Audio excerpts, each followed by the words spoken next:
noite para todos. Boa noite. Com muita alegria que nós vamos fazer a apresentação do professor Dr. Rabino Alexandre Góes Leone.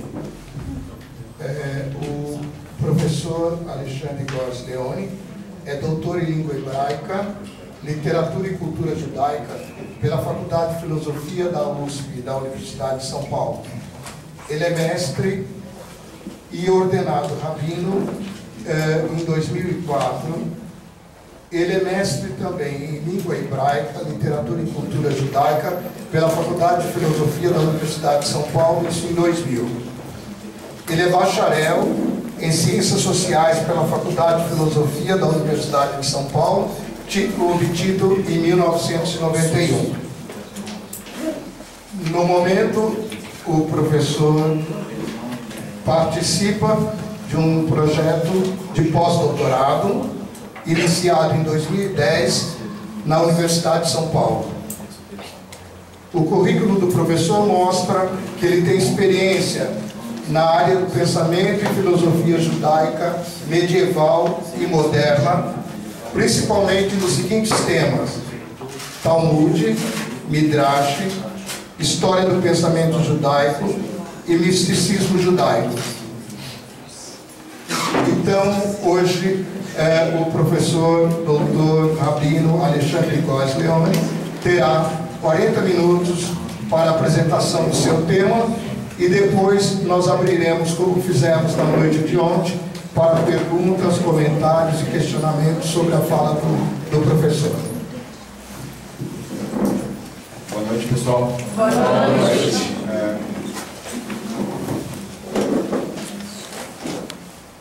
Pardon, si je n'ai pas parlé français.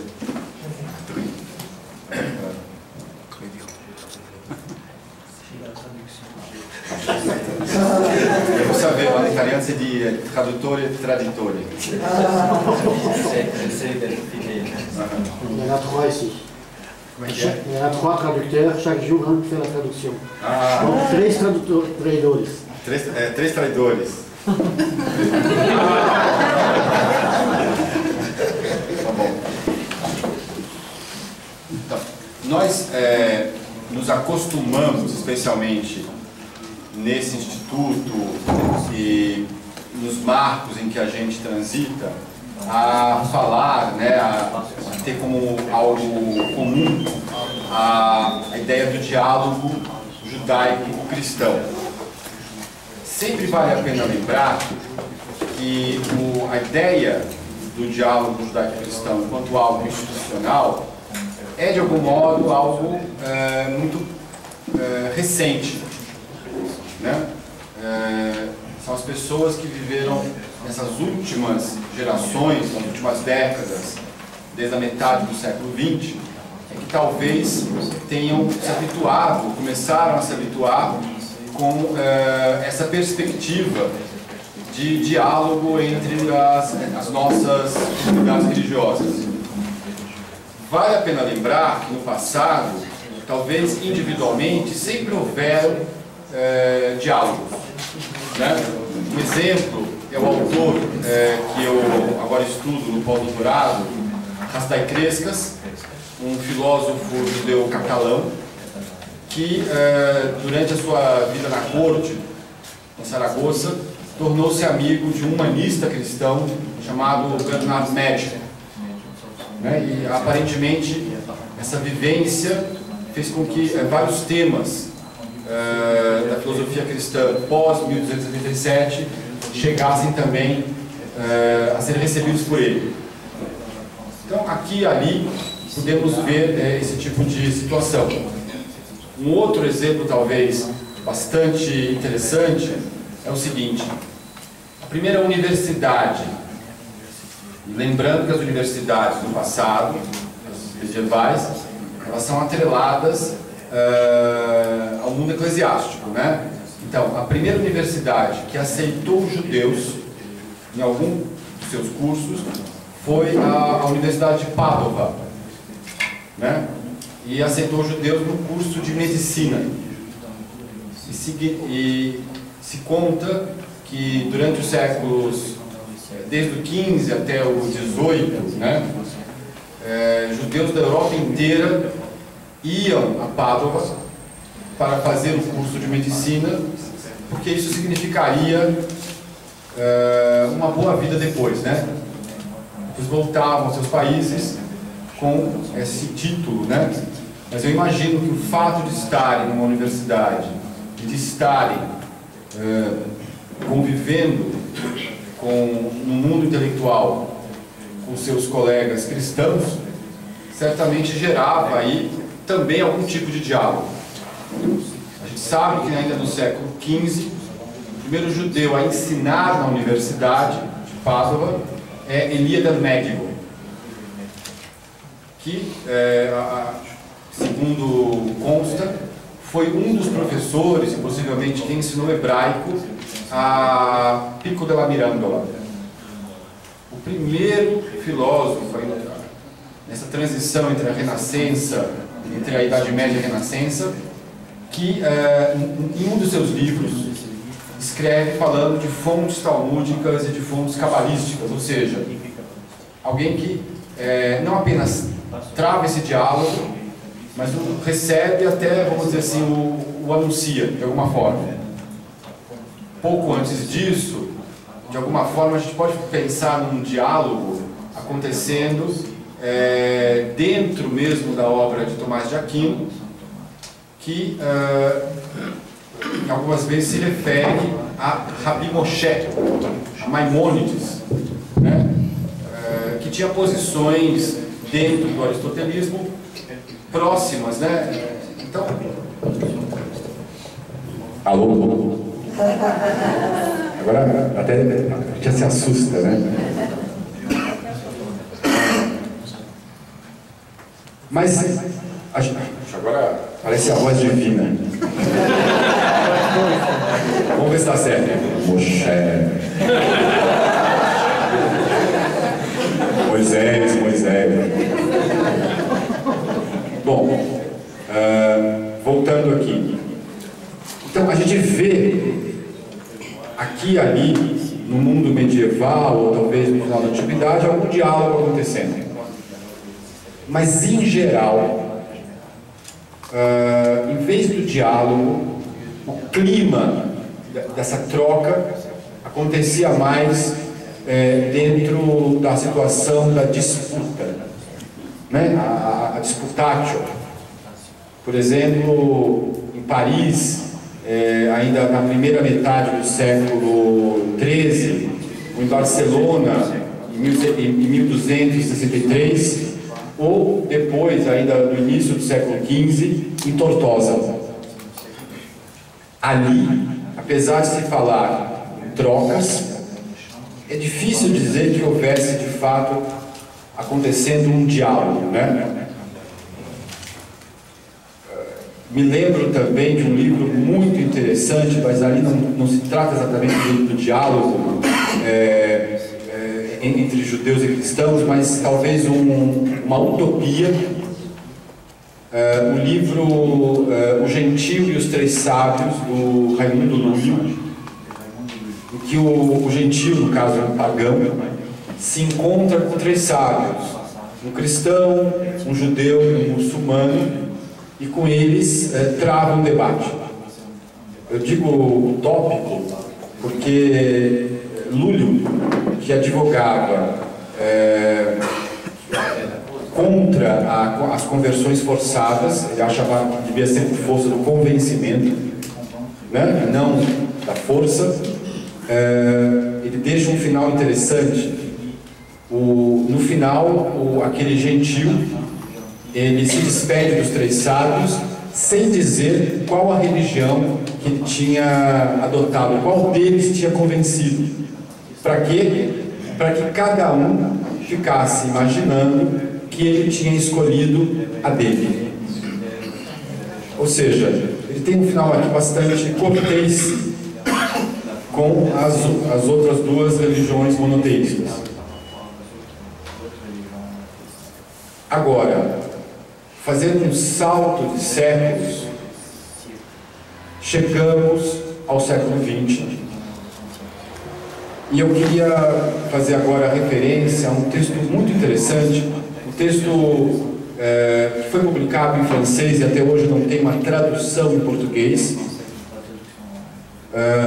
de Emmanuel Levinas, Une religion des adultes.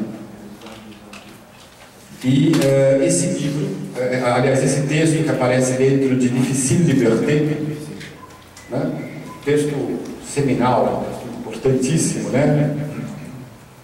Que foi escrito por ocasião de um encontro entre judeus, cristãos e muçulmanos, estranhamente acontecido na Argélia. Não consigo imaginar como é que aconteceu lá, mas aconteceu num mosteiro, alguma coisa na Argélia, ou num convento na Argélia. E nesse texto, Levinas começa falando dos motivos da experiência comum que precedeu no século XX o diálogo. E essa experiência, ele alude à experiência da paixão do servo sofredor, ou seja, a Isaías 53. Na tradição cristã, essa passagem, né, de Isaías é sempre interpretada como sendo, por assim dizer, uma profecia sobre a paixão de Cristo. Mas ali Levinas, ele faz poeticamente uma relação de uma outra paixão, né? A paixão daqueles, o sofrimento daqueles que viveram a perseguição nazista. E olha que interessante, Levinas fala não apenas de judeus, mas de cristãos vivendo juntos a paixão, ou essa paixão. E ele narra uma situação que ele viveu, que foi a seguinte: ele, como soldado francês, prisioneiro de guerra em 40, não num campo de concentração, mas num campo de prisioneiros de guerra, ele fala de um soldado judeu como ele, que havia falecido, e que, segundo suas palavras, os nazistas queriam enterrá-lo como a um cão. E um certo padre, Chesnay, suponho eu, capelão do exército, se oferece para fazer os funerais desse soldado.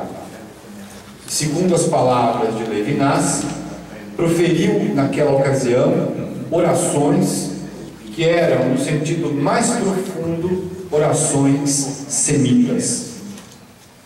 Eu suponho que Padre Chesnay talvez não tenha sido da congregação de Nossa Senhora de Sion. Eu suponho que Padre Chesnay não soubesse rezar o Kaddish, a oração dos enlutados, ou fazer o rito funerário judaico. Então, provavelmente, este padre se utilizou da Bíblia, ou mesmo de orações cristãs, para enterrar como um ser humano aquele soldado judeu. Então são essas orações cristãs que Levinas provavelmente se refere a orações que eram, no seu sentido mais profundo, orações semitas. Ou seja, de um certo modo, foi esse momento. Agora mudou aqui. Voltou. Alô? Não. Tá vendo? É que eu pensei assim que a voz divina não durava tanto tempo assim. Normalmente que ela fecha. Bom, voltando aqui, né? Levinas continua e tenta, de alguma forma, criar um parâmetro dentro mesmo da sua filosofia, do seu ponto de vista, sobre o que seria o diálogo. O diálogo não se dá entre iguais. O diálogo não se dá por assim dizer, no campo do que ele chama do mesmo. Então, nesse sentido, ele diz o seguinte: os personagens bíblicos tão conhecidos, eu estou me referindo ao Velho Testamento, tão conhecidos, tanto no mundo judaico quanto no mundo cristão, são, do ponto de vista cristão, por assim dizer, conhecidos demais, próximos demais, para serem o judeu com o qual se dialoga. Então, essa ideia de encontrar o judaísmo indo ao Velho Testamento, Levinas fala, não, mas aí está-se muito infectado, por assim dizer, pelo campo do mesmo, para que se possa, de fato, estar travando um diálogo. E aí ele diz o seguinte, ele continua e fala, o diálogo, ou seja, o diálogo com o outro, com aquele outro que é, aos olhos do ocidental, né, aos olhos do cristão, o estrangeiro, é o judeu da tradição rabínica. Que Levinas diz o seguinte, se há um judaísmo hoje que não precisa de hífen, é o judaísmo que se desenvolveu nos últimos 2000 anos, justamente em paralelo, não anteriormente, né, mas em paralelo com o desenvolvimento da tradição cristã.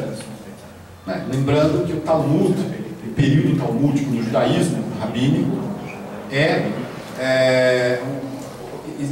ocorreu em paralelo com o desenvolvimento da literatura da patrística. Então, ele diz o seguinte, Levinas: o diálogo, ainda que em cima da Bíblia, por exemplo, ainda que em cima das experiências existenciais, ou ainda que sobre a nossa humanidade comum e a nossa religiosidade comum, a nossa volta em comum para o Deus de Abraão, de Moisés e de Jesus, né? Ele se dá entre o cristão realmente existente e o judeu realmente existente, isto é, os descendentes, os herdeiros da tradição rabínica. E aí Levinas vem com uma frase que eu acho interessante, mas se você sempre pensar que o momento ainda é pré-Vaticano II, ele escreve o seguinte: bom, as vias que levam a Deus nesse judaísmo, né, no judaísmo rabínico, não atravessam as mesmas paisagens que as vias cristãs. A Bíblia, comentada, por assim dizer, a montanha, quando se sobe pela trilha, pela senda judaica, passa necessariamente por passagens diferentes, tanto a montanha como o vale lá embaixo são vistas de uma perspectiva diferente. E aí ele continua e diz o seguinte: se devesses estar chocados e surpresos, deveriam estar chocados e surpresos que sejamos ainda judeus diante de vós. Não o judeu bíblico, não o judeu do Novo Testamento, né? Não o judeu de um passado qualquer, mas o herdeiro em carne e osso, ou os herdeiros em carne e osso desta tradição. Ou seja, não apenas uma irmandade de um irmão que faleceu, do qual se fala de vez em quando, mas uma irmandade de irmãos que estão vivos, herdeiros, com diferentes heranças, quiçá, né? Muitas vezes quando os pais falecem, um imóvel fica com um, outro imóvel diferente fica com outro, a gente já viu isso, né? Mas, de qualquer forma, herdeiros da mesma experiência religiosa comum no passado, paralela no presente.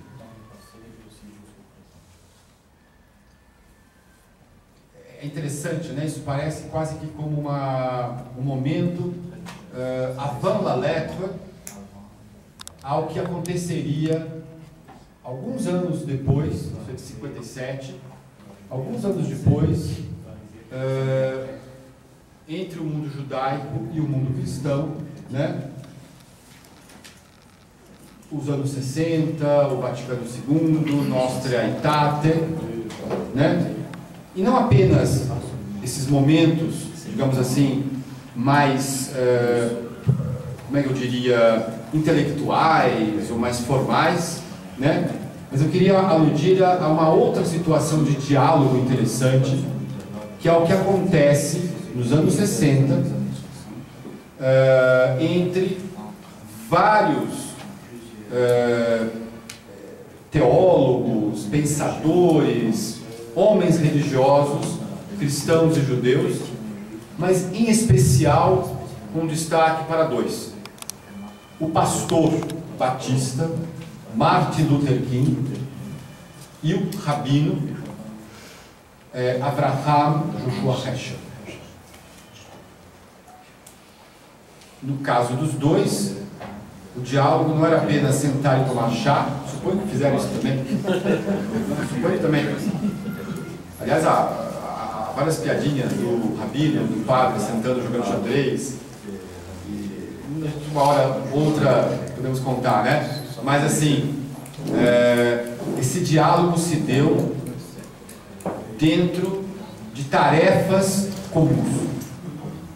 A tarefa comum de, enquanto herdeiros da tradição de Abraão, buscar humanizar o presente.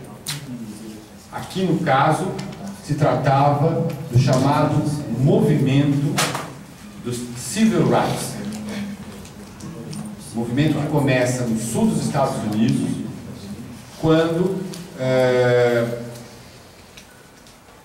os negros americanos se levantam em movimento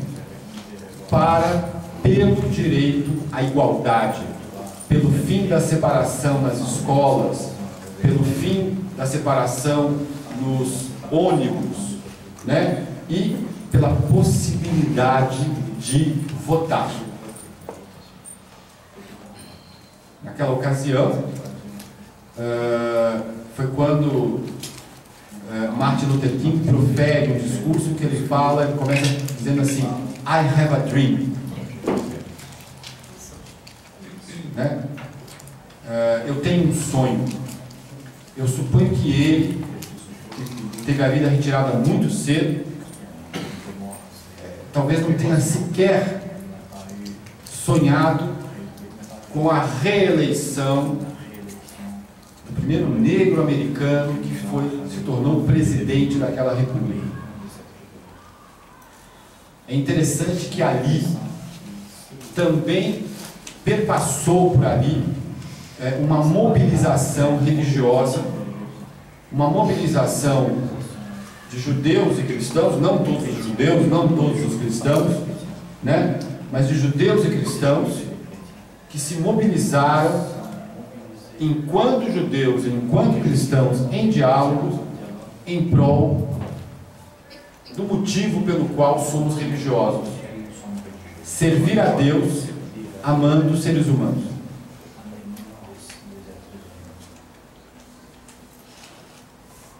É nessa ocasião que Heschel, por exemplo, escreve. Ele era um pouco poeta, então ele tem frases muito interessantes. Ele fala assim: nenhuma religião é uma ilha,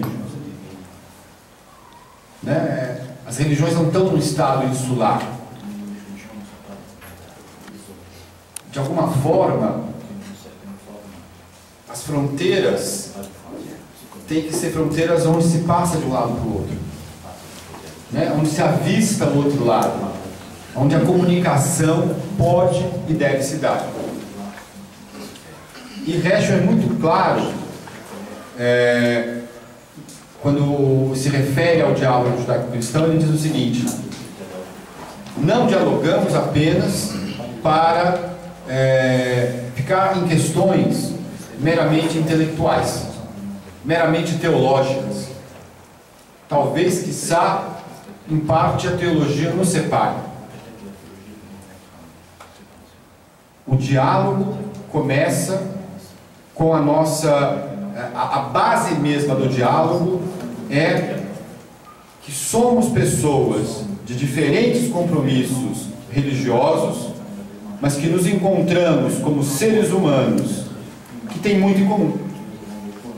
Uma face, uma voz, a presença de uma alma, medos, esperanças, habilidade de confiar, uma capacidade de sentir compaixão e entendimento e a qualidade de sermos humanos. Então, a consciência da humanidade em comum é, portanto, do ponto de vista de Heschel, a base do diálogo interreligioso que travamos. Nos humanizamos nesse diálogo.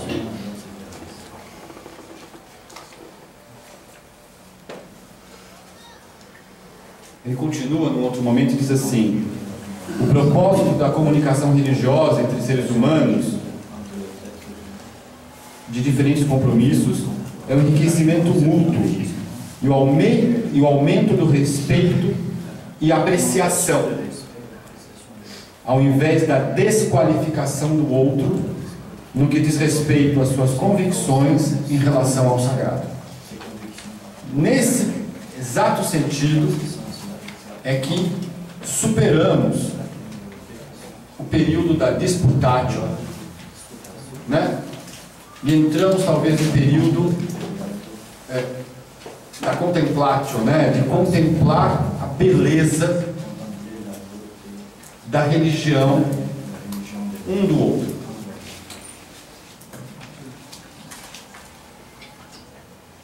Mas ele continua e diz que o motivo na modernidade da continuidade, do reencontro com a relevância de nós como homens e mulheres religiosos é, quiçá, fazer o papel de ombudsman ético na sociedade. É interessante que Martin Luther King e Heschel não apenas se solidarizaram com o outro, participaram do movimento comum do Civil Rights, que para Heschel não era apenas vou ser legal com aquele grupo lá que não tem nada a ver comigo. Não, para Heschel era a sua resposta ao Holocausto, né? Ou seja, a solidariedade com outro grupo oprimido era uma resposta posterior, né? De alguma forma, um aprendizado tirado do Holocausto. E aí voltamos de alguma forma a Levinas aqui, não?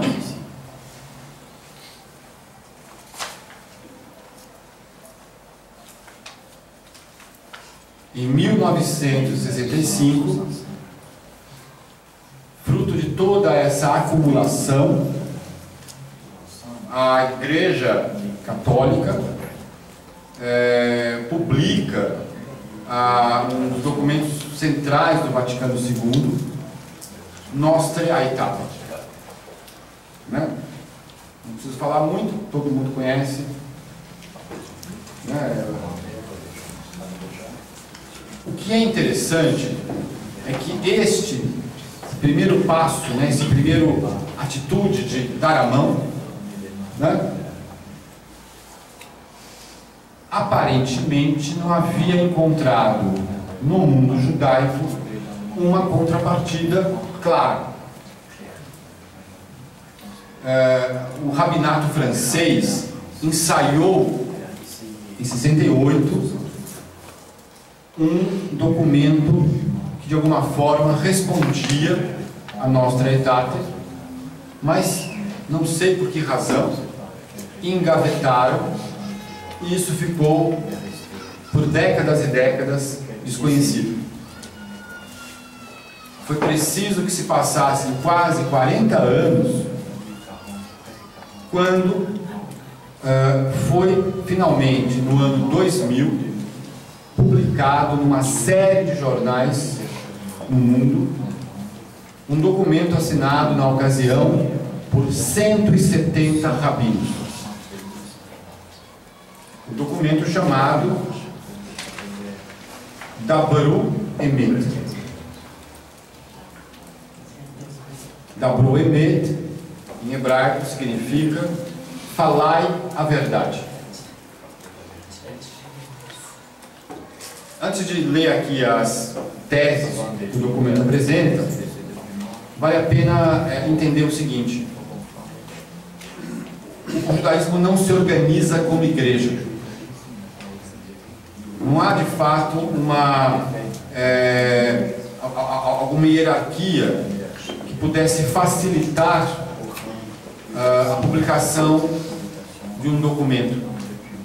As várias tendências do judaísmo, ortodoxos, tradicionalistas, conservativos como eu, ou setores liberais e reformistas, não tem nem dentro e nem entre si nenhuma organização que seja um guarda-chuva de todos.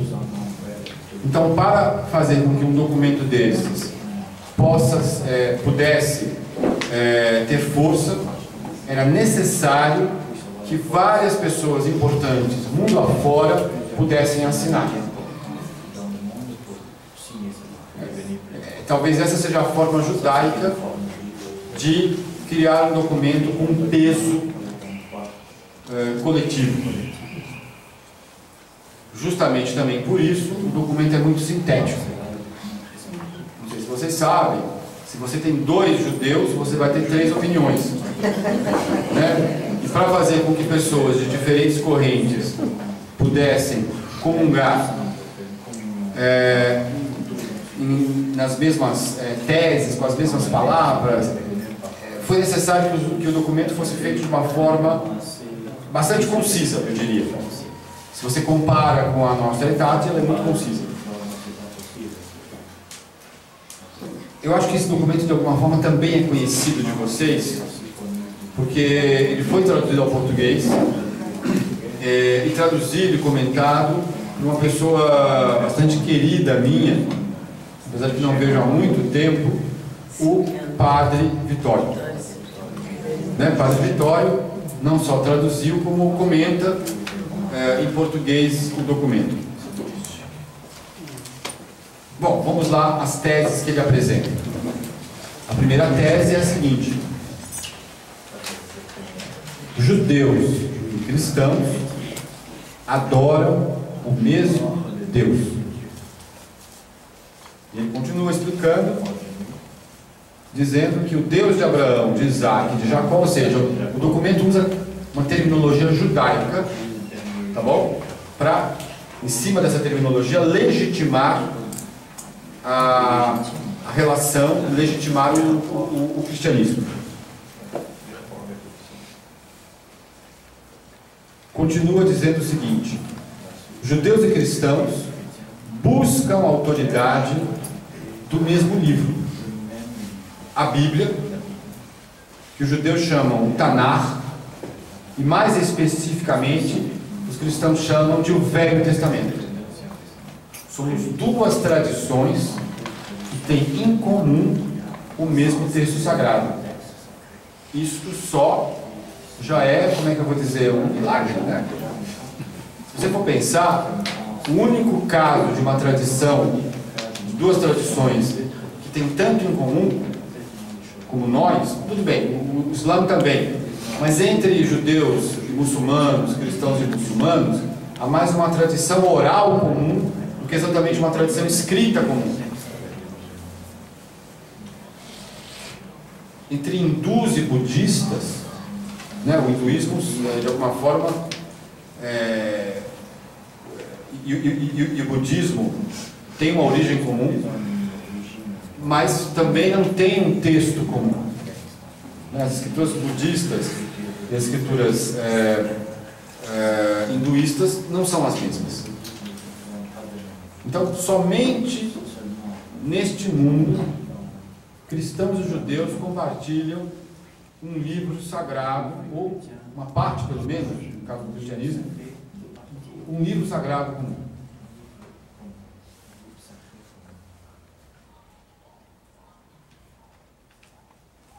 A terceira tese diz o seguinte: que os cristãos podem respeitar o clamor judaico por um lar nacional.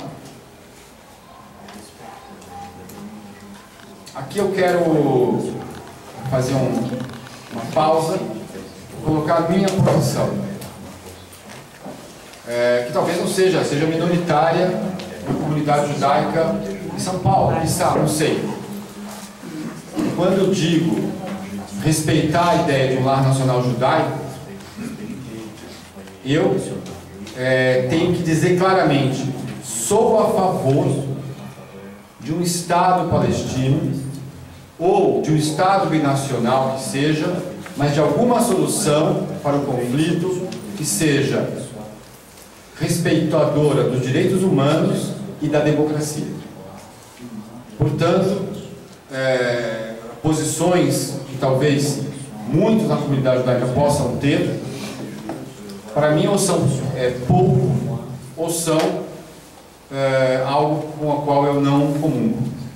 Ou seja, falar em um Estado judaico, de modo algum pode significar que os direitos palestinos sejam nem um pingo retirados. Até porque devemos lembrar que os palestinos não são todos muçulmanos. Uma boa parte dos habitantes de Belém, de Jerusalém, de Nazaré são cristãos. E alguns deles católicos. Então, isso fique claro. Tá bom? A próxima tese diz o seguinte: judeus e cristãos aceitam os princípios morais daquilo que no judaísmo é chamado de a Torá. Ou seja, não apenas adoramos o mesmo Deus, não apenas temos o mesmo livro sagrado, retiramos a parte talvez mais essencial do que é a ideia de religião, isto é, a ética, que é basicamente a mesma ética, né? A ética cristã, a ética judaica, são exatamente a mesma. Levinas, naquele texto que eu falava para vocês, mais à frente, ele, num certo momento, ele faz uma referência a uma forma de religião mais, ele chama de sacramental, fala do ateísmo como sendo a antítese da religião sacramental, a religião centrada no ritual, né? E daí ele fala naquilo que supera tanto a religião sacramental como o ateísmo, que é o monoteísmo. Interessante, né? E se supera, o monoteísmo tem algo da religião sacramental, mas tem algo também do ateísmo. Interessante. Talvez para um outro momento a gente conversar sobre isso. E aí ele fala o seguinte: mas do que ele supera? Porque o monoteísmo é a forma de religião que diz que não é o rito o centro da experiência religiosa, ou o centro definidor da experiência religiosa, mas o ato ético. E num momento de pura poesia, Levinas escreve que o ateísmo, desculpa, eu estou com o ateísmo na cabeça, a ética não é um corolário da visão de Deus. Não é porque encontramos com Deus que agora seremos éticos. a ética é a própria visão de Deus. E ele continua e diz: a ética é uma ótica. Só se pode encontrar o Deus de Abraão, de Moisés e de Jesus, de Rabi Akiva e de Tomás, a partir da própria visão, da ótica que é a ética. E nesse sentido, o monoteísmo é a superação da religião enquanto magia e a superação da negação dessa magia.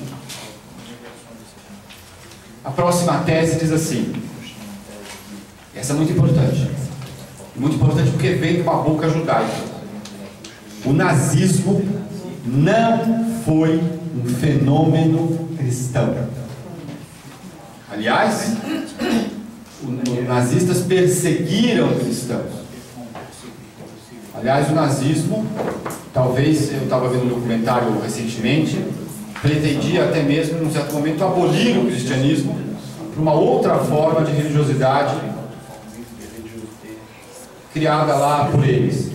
Ou seja, esta tese aqui é uma tese que talvez encontrasse resistências na comunidade judaica, mas que via essa coisa: sou perseguido, a civilização ocidental cristã me perseguiu até a morte. Mas é necessário, como diz, dizer a verdade. O nazismo foi um fenômeno anticristão. A próxima tese diz o seguinte: as diferenças humanamente irreconciliáveis entre judeus e cristãos não serão colocadas em acordo até que Deus redima o mundo inteiro, tal como é prometido nas Escrituras. Se estamos destinados a um futuro comum, deixamos esse futuro para o momento da redenção. Agora estamos no momento em que, de alguma forma, vivemos a biodiversidade religiosa. E tentar fazer um diálogo para, como é que eu vou dizer assim, ficar discutindo isto, é na verdade voltar ao disputar.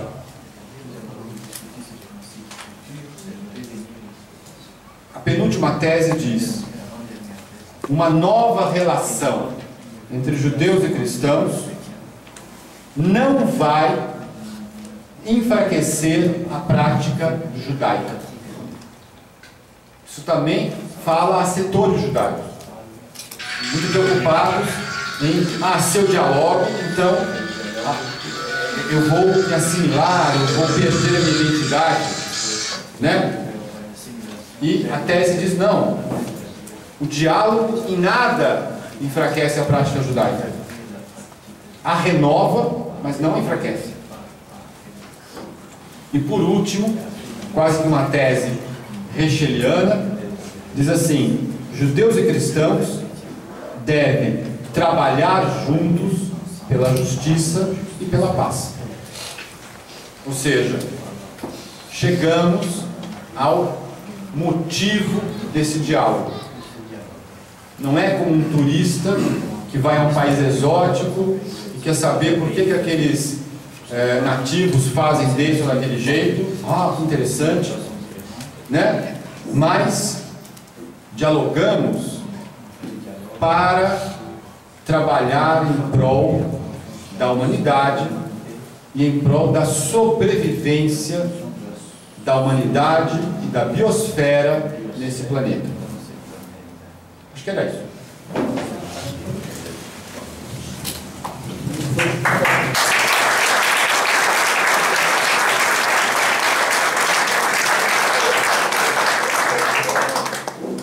Bom, nós vamos passar agora para os questionamento, a gente vai fazer assim, se apresente, diga seu nome e faça o questionamento. Tá bom? Alguém? Vamos começar.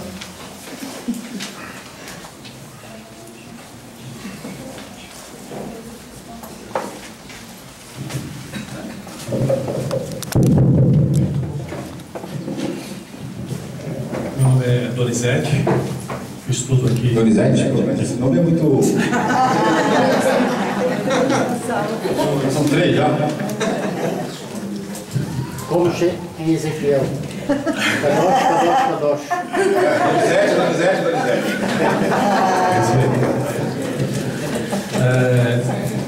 Se eu bem entendi, o judaísmo não tem a estrutura de igreja, né? Isso pode dificultar um pouco esse diálogo, né? Já que a igreja cristã talvez tenha um pouco mais essa estrutura como igreja, como igreja mesmo, né? Como estruturada, né? Com papa, bispos, vamos assim, né? Nossa mais hierarquia. Bem, tanto pode dificultar como facilitar. Olhando de fora, e eu preciso dizer isso, eu vejo também o cristianismo como uma galáxia, não como um sistema solar. Ou seja, ainda que a Igreja Católica seja a maior de todas as instituições cristãs, pegado na sua globalidade, o cristianismo também tem setores que estão fora do catolicismo e há toda uma nuvem de diferentes movimentos também dentro do mundo católico. O que talvez dificulte, no caso judaico, é que você não tem como enquadrar os setores ultrafundamentalistas, que não dialogam nem mesmo com os outros setores judaicos e muitas vezes não dialogam entre eles. Mas aí eu diria para você que o diálogo interreligioso tem, digamos assim, como também tarefa na nossa época, criar uma narrativa ou narrativas que de alguma forma superem o fundamentalismo, que é a doença sistêmica da religião atualmente. A religião é como Guerra nas Estrelas, é como uma força, né? Tem o lado negro e tem o lado luminoso, tá bom? O diálogo como é que eu vou dizer, por assim dizer, fazer com que esse lado luminoso fique mais luminoso. Mas a religião também, o fundamentalismo existe e está crescendo no judaísmo, no cristianismo, no islã. O diálogo, na verdade, é uma forma de tentar superar essa religiosidade que, para mim, não resolve as questões das pessoas reais. Porque ir à igreja ou à sinagoga não pode ser a mesma coisa que ir ao parque temático. Tá bom? Agora, por outro lado, talvez o fato de se ter essa situação anárquica no judaísmo também facilita com que grupos, sem precisar recortar-se para cima, para os lados, desenvolvam mais ainda o diálogo. Tá bom? Então tem lados positivos e lados negativos. Ok. Mais alguma questão? Alegro em saber que você é massordi, como o seu colega Rivone Crigier de Paris. Eu me lembro que ele dizia que judeus e cristãos estão no mesmo barco. Eu terminei ontem falando justamente desse mesmo barco. Como é que vai o barco brasileiro? Judeus e cristãos no Brasil. A impressão que eu tenho que no Brasil nós temos a bênção de ter se desenvolvido nas últimas décadas, eu digo nos últimos 50 anos, uma das igrejas católicas mais criativas e mais humanistas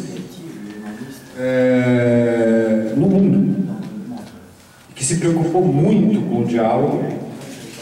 Então isso foi uma bênção de várias formas, né? Ao mesmo tempo, a gente tem que lembrar de pessoas como Hugo Schlesinger, como o padre Humberto Porto, que começaram lá nos anos 60 esse diálogo. Lembrar do momento talvez recheliano brasileiro desse diálogo, que foi aquela missa de ato político feito em 75 por ocasião do assassinato de Vladimir Herzog, do qual participaram o cardeal Dom Paulo Evaristo Arnes e o rabino Sobel, né, que talvez tenha sido uma das pessoas que mais contribuíram para que este diálogo do lado judaico avançasse. Hoje em dia nós temos a Comissão de Diálogo Católico-Judaica, do qual faço parte. É uma comissão viva, uma comissão atuante. Eu, pessoalmente, tenho, ao longo dos anos em que eu tenho tido atividade profissional como rabino, né, ou antes, quando eu estava estudando, quando era assistente do rabinato, eu vi em vários setores diferentes do mundo católico a vontade de dialogar.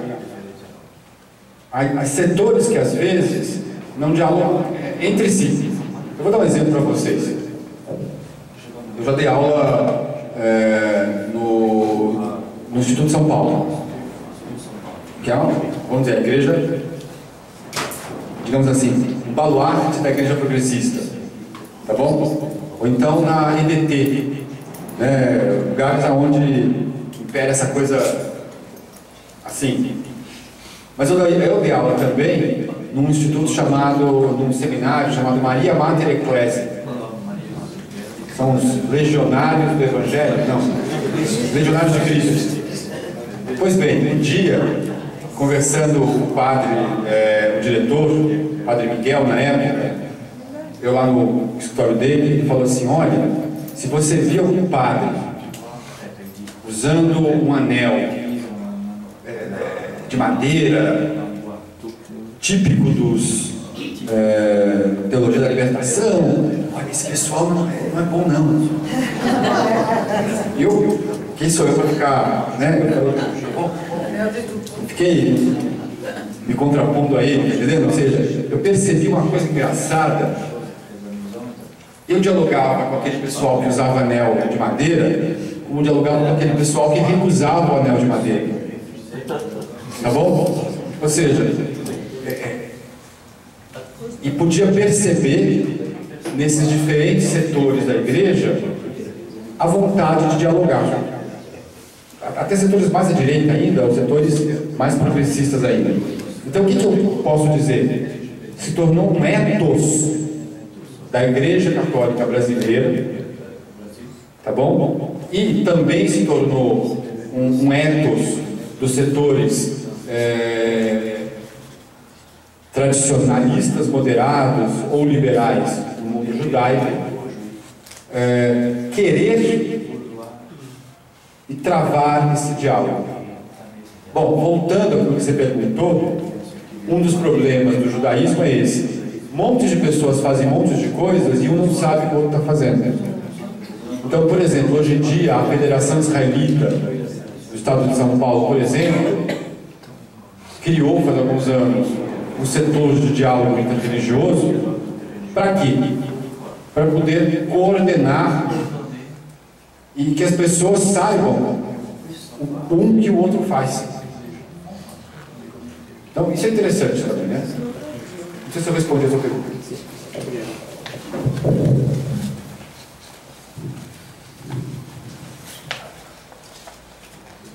Mais alguém?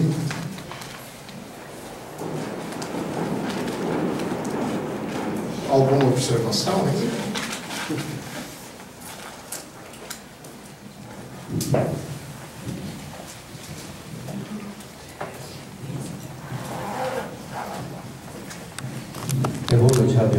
Meu nome é Carlos, sou ex-aluno aqui do centro, sou de Sion.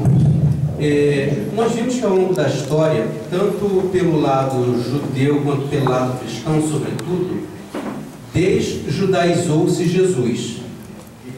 E nós vemos que, desde Maimônides, mas sobretudo a partir do final do século XVIII, início do XIX, começa-se esse resgate da identidade judaica de Jesus. E quem deu o chute principal, o primeiro chute, foi o lado judeu. Como o senhor vê isso hoje? Tem havido progressos? Olha, eu vou te falar uma coisa, eu não sei se eu concordo com você com relação à desjudaização de Jesus de Nazaré do ponto de vista das fontes judaicas. Porque se você ler as passagens que falam de Jesus no Talmud, uma vez eu escrevi uma comunicação para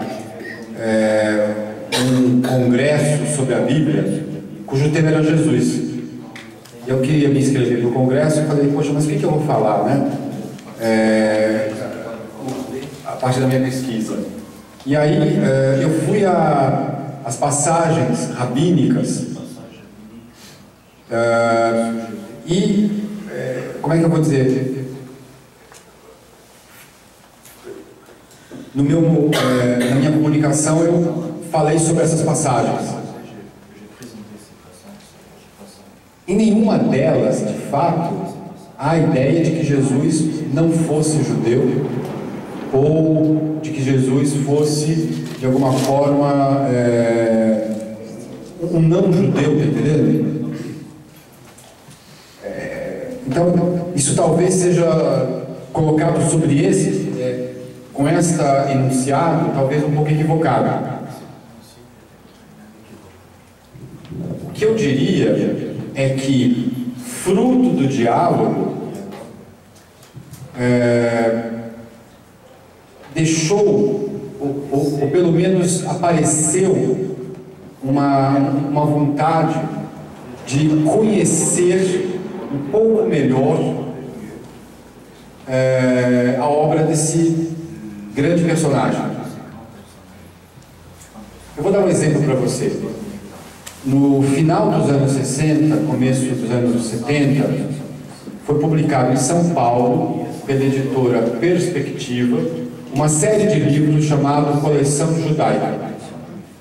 E um desses livros se chama 4.000 anos de poesia. Então tem lá poesias bíblicas, ou nem poesias, às vezes trechos que são poéticos, mas são prosa, né? Uma prosa poética, e vai no medieval, vai em autores recentes, e no meio daquilo foi escolhido o Sermão da Montanha.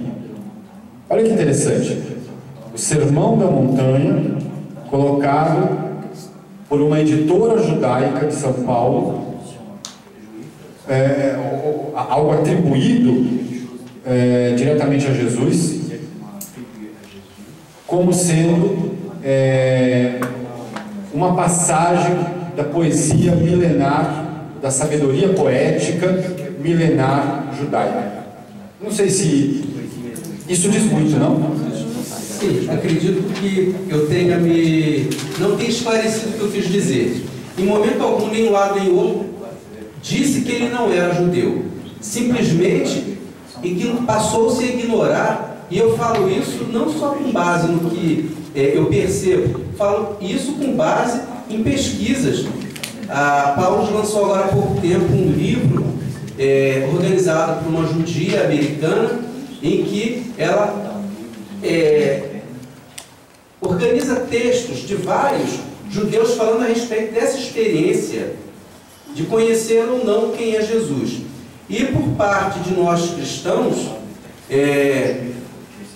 nunca se disse que ele não é, mas não se faz questão de dizer que ele é.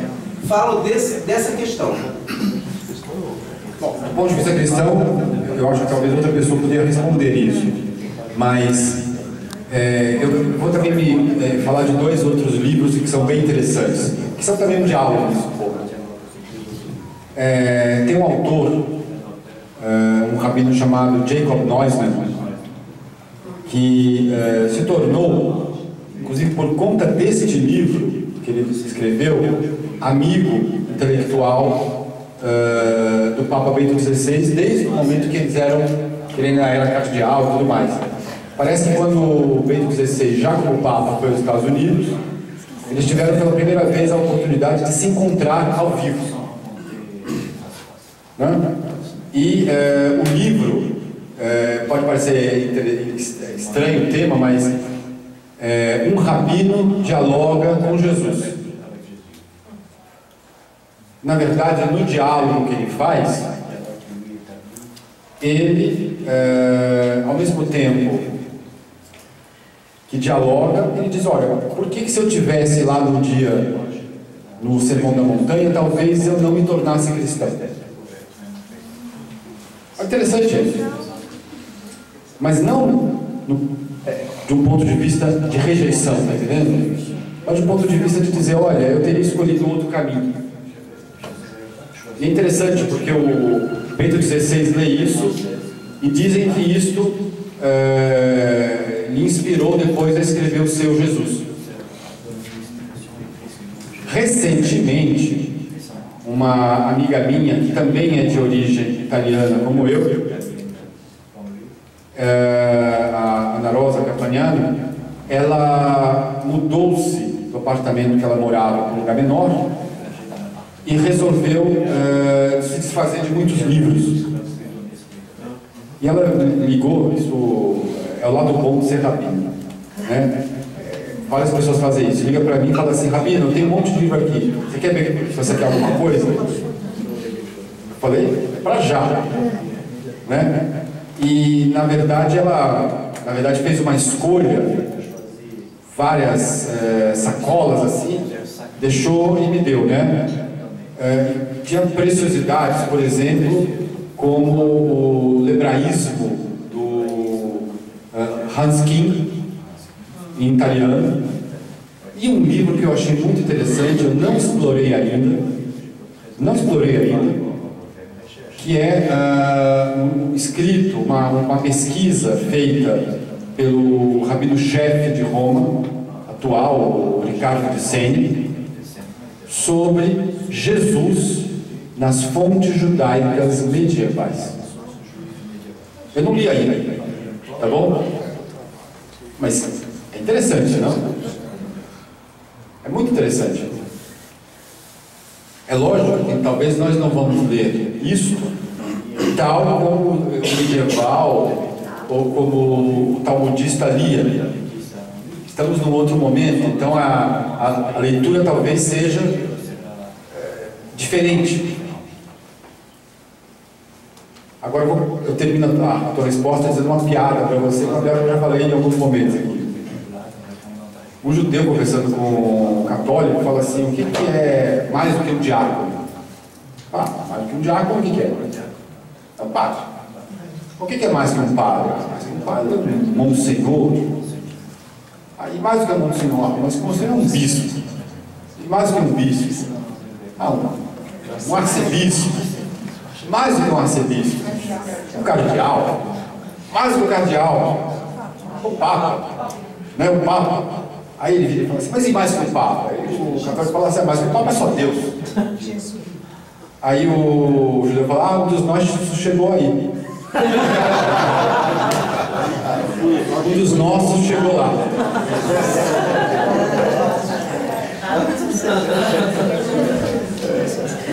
Agora, você falou de Jesus, eu vou te falar de uma outra coisa mais interessante. Me caiu nas mãos um texto falando sobre o feminino na tradição cristã, na tradição judaica e islâmica. E o livro, em algum momento, traça paralelos entre a noção de Shekhinah e de Maria. Olha que interessante. Muito interessante isso, né? Mas não pense que por causa disso, como diz o W.M., nossas diferenças teológicas estarão aqui superadas. O futuro, se nós vivemos até lá, a gente verá como é que tudo isso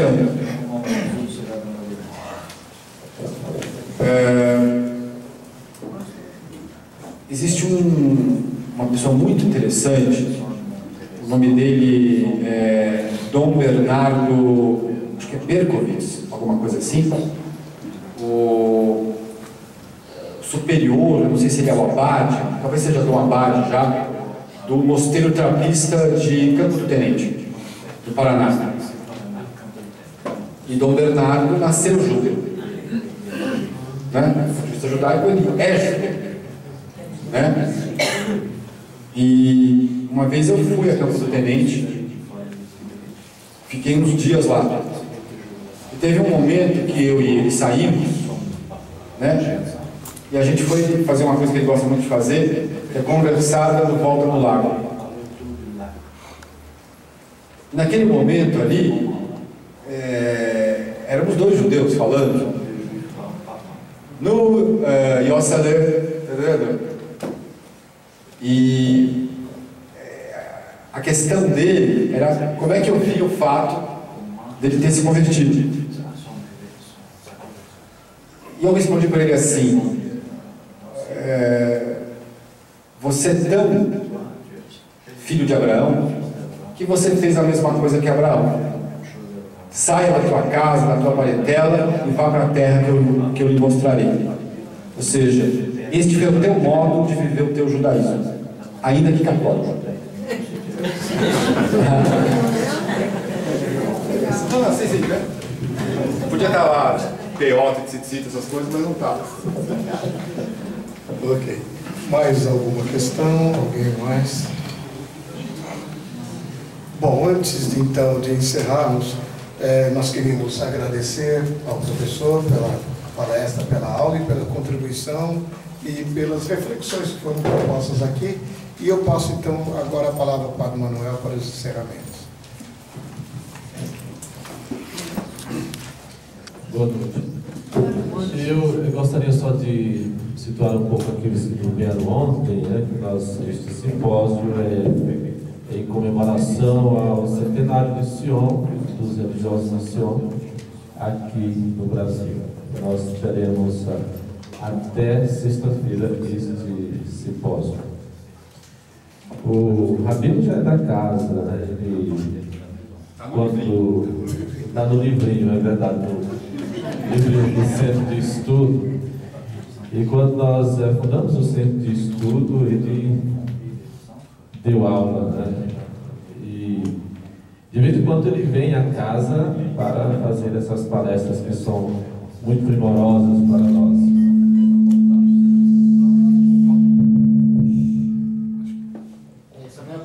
Tá. Eu gostaria de dizer que o diálogo interreligioso é muito importante na sociedade. Uma sociedade que não respeita o outro, que não respeita o diferente, é uma sociedade extremamente perigosa. E existem muitas formas de se fazer o diálogo, né? Desde do modo mais elitista até o modo mais simples. Eu acho que a maneira mais prática e profícua de fazer-se um diálogo é através do conhecimento recíproco. Isso se dá através do estudo, o estudo do outro. E aqui que eu quero chegar. Esta casa, o centro de estudo, eu diria que é um laboratório de preparação para o diálogo interreligioso. Porque aqui nós estudamos a tradição judaica em ligação com o cristianismo. E muitas pessoas, depois desses 6 anos, passaram por aqui.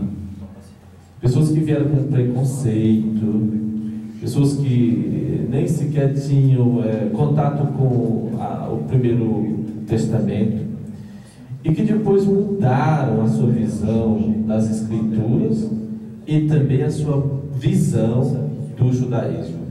Pessoas que saíram daqui, mudaram o foco teológico, saíram daqui prontas para dialogar. Por isso que eu digo que a melhor forma de se providenciar o diálogo é através do estudo, do conhecimento do outro. Isso faz com que a gente rompa o preconceito que a gente tem com relação às outras pessoas.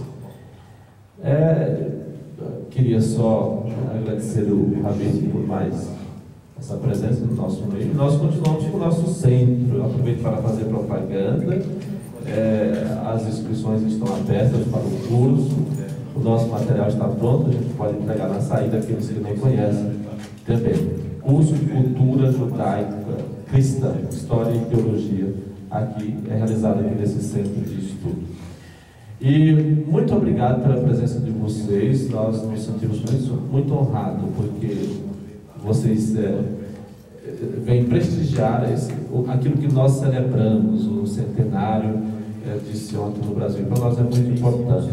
Amanhã nós teremos a palestra do irmão Hélio Paceto, que vai falar sobre a importância de Jerusalém para os religiosos de Sion. E é enorme. Sion não pode viver sem Jerusalém, assim como pensavam também os nossos fundadores. Então, nós aguardamos todos amanhã e agradecemos pela presença hoje. Muito obrigado e boa noite.